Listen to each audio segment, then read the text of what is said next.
تو یہاں پہ اس طرح ہوا کہ جب ہم نے یہ اسٹوری کی تو یہ ڈائریکٹ ذاتیات پہ اترا ہے، اور ایسی اچھی محفلوں میں جہاں پہ آپ جیسے ذمہ دار لوگ گریڈ 18 19 20 کے، وہاں پہ ان کے بندوں نے باقاعدہ دھمکیاں دی۔ بس یہ تسلی ہوتی ہے کہ اگر آپ کی کوئی خبر جو آپ محنت سے کرتے ہیں اس کے بعد کوئی نتیجہ سامنے آیا۔ میں نے مارچ کوئی 5 تاریخ کو یہ خبر دی تھی 2022۔ بہرحال اینڈ پہ جا کے خود ہمارے سابقہ خالد خورشید نے، وزیر اعلیٰ نے، غلطی در غلطی در غلطی در غلطی۔ السلام علیکم ناظرین، آپ دیکھ رہے ہیں ڈیلی K2 اور میں ہوں عبد الرحمن بخاری۔ گلگت بلتستان کی جو موجودہ سیاسی صورتحال ہے، مختلف حلقوں میں جوڑ توڑ اس وقت جاری ہے۔ حکومت سازی کا عمل جو ہے آنے والے دنوں میں مکمل ہونے جا رہا ہے، اس پر ہم بات کریں گے۔ آج ہمارے ساتھ موجود ہیں گلگت بلتستان کے نامور صحافی شبیر میر صاحب۔ میر صاحب، آپ کا بہت بہت شکریہ، آپ نے وقت دیا۔ میر صاحب، سب سے پہلے تو یہ بتائیے گا کہ آپ نے ایک خبر دی، حکومت کا دڑن تختہ ہوا، اور آپ کی خبر جو تھی وہ بالکل درست ثابت ہوئی۔ آپ خود کیسا محسوس کر رہے ہیں؟ دیکھیں صحافی بخاری صاحب، آپ بھی صحافی، میں بھی صحافی، اور اب تو ہمیں ایک زمانہ ہو گیا اس فیلڈ میں۔ بہت دفعہ اس طرح ہوا کہ ہماری خبر کے اوپر ایکشن ہوا۔ یہ کوئی پہلی دفعہ بھی نہیں ہے، ویسے آپ کی خبروں پہ بھی، ہماری خبروں میں کوئی 20 سال پلس سے تو ہم یہی کام کر رہے ہیں۔ بس یہ تسلی ہوتی ہے کہ اگر آپ کی کوئی خبر جو آپ محنت سے کرتے ہیں اس کے بعد کوئی نتیجہ سامنے آیا ہے۔ ہم بنیادی طور پہ اپنی ذات کے لیے تو نہیں کر رہے ہوتے، ہمارا کام اس پارلیمانی جمہوریت کے اندر ایک واچ ڈاگ کا ہے۔ جہاں پہ غلطی ہوگی ہم اس کی نشاندہی کریں گے۔ تو شکر ہے، مطلب سال بعد بھی کہیں نہ کہیں اس کے اوپر نوٹس ہوا اور منطقی انجام تک یہ کیس پہنچا۔ حالانکہ میں نے مارچ کوئی 5 تاریخ کو یہ خبر دی تھی 2022۔ تو 1 سال سے زیادہ کا عرصہ گزرا، اور اس دوران مایوسی بھی ہوئی، آنیسٹلی اسپیکنگ۔ ہم نے کہا کہ یار، اگر آپ کو نہیں پتہ ہے، اداروں کو نہیں پتہ ہے یا سسٹم کو، تو آپ کے سامنے ایک چیز لا کے رکھ دی گئی ہے، اب تو آپ لوگ دیکھ لیں، اگر ٹھیک ہے تو ادھر کارروائی کریں، نہیں ہے تو ہمارے اوپر آپ بات کریں۔ تو کچھ نہیں ہو رہا تھا۔ بہرحال اینڈ پہ جا کے خود ہمارے سابقہ خالد خورشید نے، وزیر اعلیٰ نے، غلطی در غلطی در غلطی در غلطی جا کے خود ہی پھنس گئے۔ تو چلیں، بہرحال یہ اچھا ہوا کہ کم از کم جو قلم، یا آج کل تو کیمرہ، قلم کے بعد کی بورڈ آیا تھا نا، جی بالکل، اور آج کل پھر آپ کا کیمرہ آ گیا ہے، موبائل آ گیا ہے۔ تو یہ وہ ہتھیار ہے جو کہ ہم سب بس ذمہ داری کے ساتھ یوز کرنا چاہیے۔ میں تو یہ کہوں گا اچھی بات ہوتی ہے کہ آپ اس کو کریں اور معاشرے کو سدھارنے میں اپنا کردار ادا کریں۔ بالکل میر صاحب، ویسے اس خبر کے سامنے آنے کے بعد آپ کو ذاتی طور پر، آپ کے ادارے کو کس طرح کے حالات کا سامنا رہا؟ بخاری صاحب، یہ ایک بالکل ان ایکسپیکٹڈ تھا، کیونکہ ہم نے تو اپنی ذمہ داری پوری کی تھی نا۔ اب آپ دیکھیں، میں اکثر دوستوں سے ذکر کرتا ہوں کہ پاکستان کے لیول پہ آپ دیکھیں، اسلام آباد میں، کراچی میں، کہیں ہمارے جو ہب خیر اسلام آباد ہے، یہاں پہ روز ایک سکینڈل بریک ہوتا ہے، اور یہ صحافی ایک کے بعد دوسرا، دوسرے کے بعد تیسرا، تو وہ لوگ کرتے ہیں۔ اور ان سے زیادہ وہاں پہ جو بھی پرسنالٹیز ہیں وہ بہت پاورفل ہیں، جو بھی ہیں، لیکن ان کو کچھ نہیں ہوتا۔ وہ سمجھ جاتے ہیں یار ان کا کام ہے، یہ کر رہے ہیں۔ ہاں، جدھر آپ نے غلط کام کیا ہے، پگڑی اچھالی ہے، پھر تو آپ بھی لائبل ہیں اس سزا کے۔ تو یہاں پہ اس طرح ہوا کہ جب ہم نے یہ اسٹوری کی تو یہ ڈائریکٹ ذاتیات پہ اترا ہے، اور ایسی اچھی محفلوں میں جہاں پہ آپ جیسے ذمہ دار لوگ گریڈ 18 19 20 کے، وہاں پہ ان کے بندوں نے باقاعدہ دھمکیاں دی کہ ہم دیکھیں گے ان کو سڑکوں پہ لے کے آئیں گے، ان کو تباہ کریں گے۔ اب دیکھیں نا، یہ کل کے سیاستدان ہمیں اس طرح اوپن دھمکیاں دیں اور وہ بات ہم تک نہ پہنچے، کیسے ہو سکتا ہے؟ ہم تو روٹس میں بیٹھے ہوئے ہیں۔ تو ہم نے کہا چلیں دیکھتے ہیں، جو بھی ہوگا، کوئی مسئلہ نہیں ہے۔ تو وہ دھمکیاں نہ صرف کہنے کی حد تک، پریکٹیکلی آپ کو پتہ ہے کہ چھوٹا سا گلگت بلتستان ہے، اس میں بے شمار جو ہمارے گورنمنٹ ڈپارٹمنٹس ہیں، یہاں پہ اندر ہمارا بھی ایک پروڈکشن کا کام ہے، IMN پروڈکشن کے نام سے۔ اس میں تو ظاہر پروڈکشن کا کام نہیں کرتا ہوں، لیکن میری وجہ سے وہ سارا سفر ہو گیا۔ وہ سلسلہ پہلے سے چل رہا تھا، لیکن انہوں نے کہا کہ جدھر اس کا نام لگے، کوئی IMN کا نام لگے، اس کو آپ نے نہیں دینا۔ آپ خود مجھ سے زیادہ آپ کے تعلقات ہیں، کبھی ایک چکر لگا کے پوچھے کہ ان کے خلاف آپ کو ڈائریکٹیوز دیے گئے تھے، نہیں دیے گئے تھے؟ ایک تو یہ دھمکیاں کہ یہ سر عام جو دے رہے تھے، اور کون دے رہا تھا آج میں نام نہیں لوں گا، خیر، لیکن کسی اور پروگرام میں لیں گے۔ آپ کے جو سینئر ترین گورنمنٹ ایڈمنسٹریشن کے اہلکاروں کے سامنے یہ کہنا کہ ہم ان کو تباہ کریں گے، مالی طور پہ ان کو اس حد پہ لے کے آئیں گے جہاں پہ یہ بھیک مانگیں گے، ادارہ تباہ کریں گے، پھر جو بعد میں حملے ہوتے ہیں۔ تو پھر ان کے ایک ترجمان تھے، اللہ ان کو مزید ترقی دے علی تاج صاحب، بجائے وہ برج کرنے کے وہ کوشش کرتے تھے کہ ان کے بیچ فاصلہ بڑھے، دوریاں پیدا ہوں، نفرتیں ہوں. یہ صاحب خود جا کے انہوں نے ایک بار نہیں، پھر میں کہہ رہا ہوں کہ آپ خود پتہ کریں، 2 3 بار ان کو کہا کہ ان کو نہیں دینا ہے. اگر آپ دیں گے تو سی ایم کو پتہ چلے گا، پھر آپ خیر منائیں. یعنی انتقامی کارروائی ہوئی بہت آپ زیادہ. کے خلاف. اچھا میر صاحب، آپ کی خبر کے بعد جس طرح کے حالات پیدا ہوئے اور حکومت ختم ہو گئی، اب جو نئی حکومت بننے جا رہی ہے، کیا دیکھ رہے ہیں گلگت بلتستان کا سیاسی منظرنامہ؟ مغرر صاحب، 2 چیزیں. کل مجھے کسی جو ہمارا مین اسٹریم میڈیا سے کسی ٹی وی چینل والے نے بھی یہ پوچھا تھا کہ پی ٹی آئی کے مستقبل کو آپ کیا دیکھ رہے ہیں، کیا پی ٹی آئی کا سی ایم آ سکتا ہے. اصل میں تناظر یہ ہے نا، پورے ملک میں پی ٹی آئی کے حوالے سے 9 مئی تھا نا کہ 5 مئی، 9 مئی کے واقعات کے بعد تو ان کے اوپر جتنے سنگین الزامات نہیں، اب تو ثابت ہو کہ ایک بات آگے بڑھ گئی ہے، باقاعدہ بلیک ڈے منایا جا رہا ہے. تو اس تناظر میں تو پی ٹی آئی کو تو آپ خارج کریں نا، رول آؤٹ کریں. یہ اوپر سے آئیں نیچے سے آئیں، بلکہ جو پی ٹی آئی کے ساتھ رہے گا نا، سب سے زیادہ نقصان میں وہ رہے گا سیاسی طور پہ. اب تو کچھ لوگوں نے حلف لیا ہے میر صاحب، کیا وہ اپنے حلف سے دستبردار ہو جائیں گے؟ نہیں ہوں گے تو ان کو اس حلف کو توڑنے کے لیے کوئی اور حلف لینا ہوگا، ورنہ ان کے لیے کوئی سروائیول نہیں ہے، سیاسی نہیں ہے کم از کم. تو یہ بہت بڑی غلطی کی ہے اس دن بھی آگے اسٹیٹ کے ساتھ آپ چلیں. غلط صحیح کی بات میں نہیں کر رہا ہوں، ٹھیک ہے. اس وقت میں صرف یہ کہہ رہا ہوں کہ سیاسی طور پہ وہ نابالغ ہے، نابالغوں کا وہ ٹولہ ہے جو اب بھی یہ سمجھتا ہے کہ نہیں ہم اتنے طاقتور ہیں کہ ہم مل کے جا کے ہم یہ کر سکتے ہیں. وہ دور گزر گیا ہے. تو میر صاحب کوئی مخلوط حکومت بنتی دیکھ رہے ہیں کہ نہیں، جو اس جماعت سے تعلق رکھنے والوں کا ہی جو ہم خیال گروپ ہے اور ایک فارورڈ بلاک ہے، یہی لوگ مل کے کوئی حکومت بنائیں گے؟ کیا سین آپ کو؟ بخاری صاحب، اسی تناظر میں میں بات آگے بڑھاؤں. دیکھیں اب وفاق میں دیکھیں تو آپ کو پی ڈی ایم ہی سمجھ لیں، اس میں پیپلز پارٹی بھی ہے، نون لیگ بھی ہے. اچھا گلگت بلتستان میں ہم خیال گروپ ہے. تو میں یہ سمجھ رہا ہوں کہ مجھے بظاہر یہ لگتا ہے کہ ایسی حکومت آئے گی، شاید یہ آزاد کشمیر والے کے اوپر جائیں. اس کی ایک وجہ یہ ہے کہ جو وفاقی حکومت ہے وہ تھوڑا سا اپنے آپ کو اس الزام سے بھی پیچھے رکھنے کی کوشش کرے کہ نہیں انہوں نے اپنا بندہ لایا.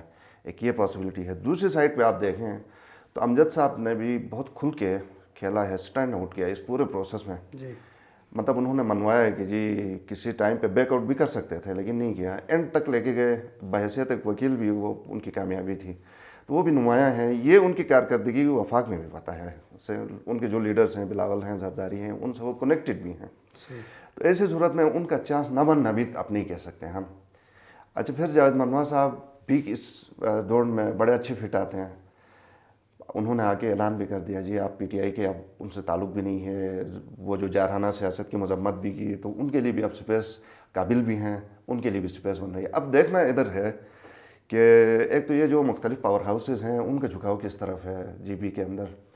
دوسری بات وفاقی حکومت کا بھی اس میں سمجھتا ہوں کہ مثال کے طور پر سر جوڑ کے بیٹھ کے زرداری صاحب اور شہباز شریف صاحب، ہو سکتا ہے یہ کوئی ریکمنڈیشن جب ان کے پاس آئے گی تو ایک پہ یہ اتفاق رائے ان کی ہوتی ہے نہیں ہوتی. لیکن میرا یہ ذاتی خیال ہے کہ امجد کو وہ پرسنلی جانتے تو ہیں اس میں، اور پیپلز پارٹی کا یہ ایک دستور ہے کہ یہ اپنوں کو سنبھال کے رکھتے ہیں مشکل ٹائم میں بھی.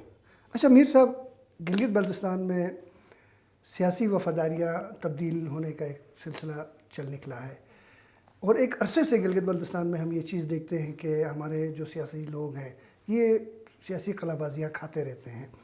کیا کہیں گے آپ؟ کیا یہ گلگت بلتستان کے مفاد میں یہ لوگ کرتے ہیں، اپنے ذاتی مفادات کے لیے ہوتا ہے، حلقے کے لیے ہوتا ہے، یہ کیا کچھ ہو رہا ہے؟ بنیادی طور پہ تو یہاں پہ سیاست اتنی میچور نہیں ہے بخاری صاحب.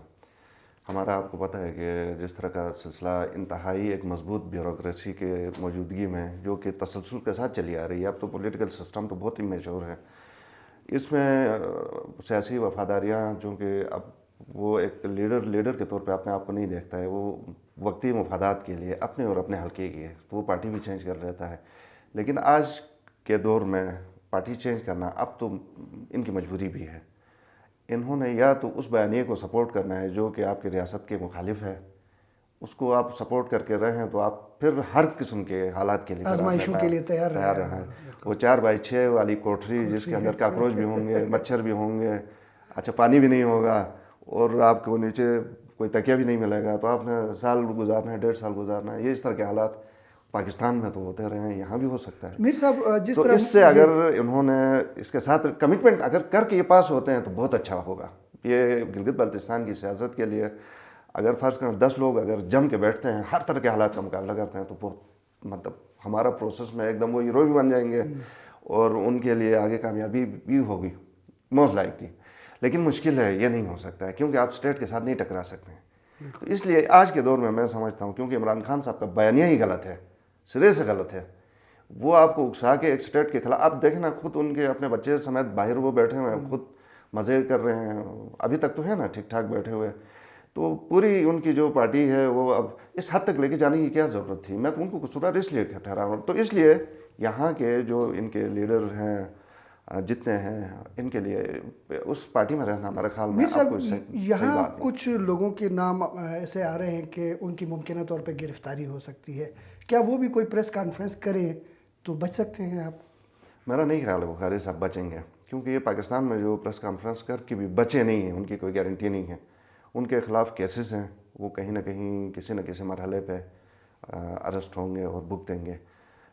احتیاطی طور پہ یہ پریس کانفرنس کریں تو بچ سکتے ہیں. ویسے ایک اور بات بھی ہے یہاں پہ، جنرلی تو کوئی پی ٹی آئی کی جو حکومت کے اندر جتنے لوگ تھے ان سے کسی ادارے کو اسٹیٹ کو کوئی مسئلہ نہیں تھا.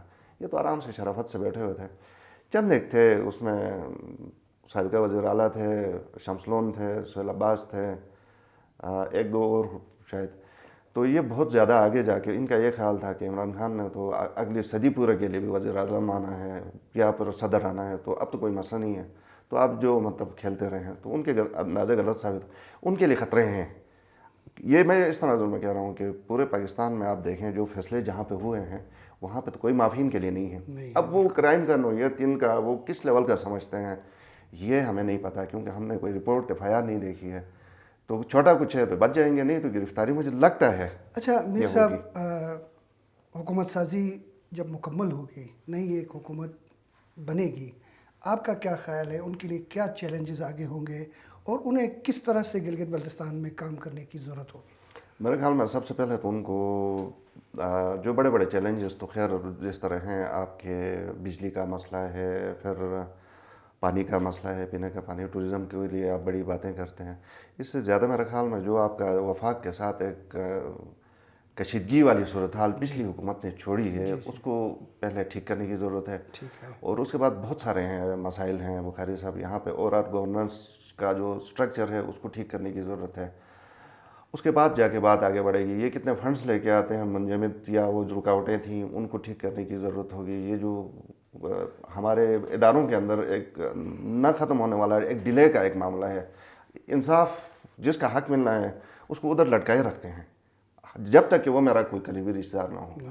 تو ان چیزوں کو ٹھیک کرنے کی چیلنجز بہت ہیں، لیکن کوئی کمپیٹنٹ بندہ آئے گا تو اس میں کوئی مسئلہ نہیں. اب جو بعض نام جو سامنے آئے ہیں اب تک، ان میں سے کوئی بھی اگر ایک آ جاتا ہے تو کیا جس طرح کا وفاق گلگت بلتستان کو ایک عبوری آئینی صوبہ بنانے کے حوالے سے کام چلتا رہا ہے اور لگ بھی رہا ہے کہ جو نئی اسمبلی، قومی اسمبلی جو بنے گی وہ اس طرف پھر کام کرے گی، تو ایسے میں گلگت بلتستان کے مفادات کا تحفظ، یہاں کے لوگوں کے جو حقوق ہیں، اس سے متعلق وفاق کے ساتھ کوئی جاندار قسم کی بات چیت ہو پائے گی؟ دیکھیں میرا خیال ہے پہلی بات تو وہ جو گلگت بلتستان عبوری صوبے والا معاملہ تو اس اسٹیبلشمنٹ کے ساتھ تھا. اس میں خان صاحب بھی کوئی آگے نہیں تھے. آپ کو یاد ہوگا وہ میٹنگ جو کہ باجوہ صاحب نے چیئر کی تھی، باقی تمام سیاسی پارٹیاں قائدین تھے.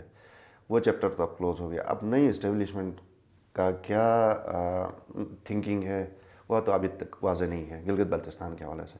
پھر دوسری حکومت کس کی آئے گی، اب اس کے اوپر بھی بڑا دار و مدار ہے.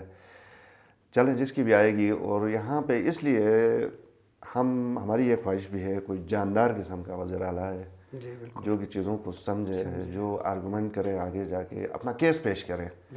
اور وہی آپ والی بات ہے کہ تگڑے طریقے سے آپ کے کیس نہیں کریں گے اور روٹ کے رہیں گے یا ایوائڈ کریں گے. ماضی میں ہم نے دیکھا ہے پرائم منسٹر کو آپ ریسیو کرنے کے بجائے آپ نے یہ کہا کہ ہم تو بہت بڑے ہیں جی، ہمیں آرڈرز ہیں، چلیں نہیں کرتے ہیں، یہ تو چور ہیں، دفعہ کریں ادھر جائیں. تو یہ والا رویہ نہیں چلے گا اور اس سے گلگت بلتستان کے مفادات کو سب سے زیادہ نقصان پہنچے گا. ہم تو سارا ہمارا دار و مدار وفاق پہ ہے. خیر ہے پاکستان کا آپس میں یہ دار و مدار ہوتا ہے، یہ کوئی، لیکن اس میں بھی آپ نے معاملات چلانے ہیں تو مستی سے نہیں ہو سکتا ہے نا. پھر آپ نے ورکنگ ریلیشن شپ دوستانہ قائم تعلق کرنی رکھنا ہے، ہے بالکل. اور آپ نے کیس پیش کرنا ہے. آپ نے دلیل کی بنیاد پہ بات کرنی ہے. تو اس کے لیے دلیل پہ بات کرنے والا بندہ چاہیے. ڈنڈا لے کے یہ سمجھتا ہو کہ گلگت بلتستان چونکہ سینسٹیو ایریا ہے تو ہم ہر بات منوائیں گے، یہ نہیں ہو سکتا. میر صاحب بہت بہت شکریہ، آپ نے وقت دیا. ناظرین، گلگت بلتستان میں حکومت سازی کے مرحلے اگلے چند روز میں جو ہے وہ مکمل ہونے جا رہے ہیں.